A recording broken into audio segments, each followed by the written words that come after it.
Yes, the most affected age group is 1 to 10 years old.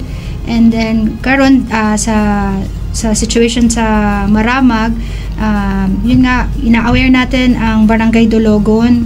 Kay sila ngayon ang kumbaga has the kumbaga reported case na highest among the 20 barangays. So most unlikely rin na nahitabo, pero ang actually kung makikita natin ng mga urban barangays or mga population areas talaga naa dito ang concentration ng cases.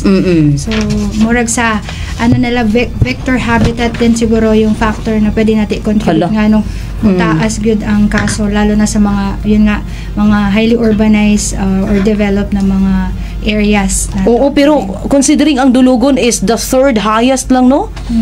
When it comes to population, unta. Kay di ba ang pinakataas gyud nga population sa Maramag is North Poblacion, then the South Poblacion, the third is Dulugon. But in this data nga atong nakuha karon, alarming, no? So, Dulugon.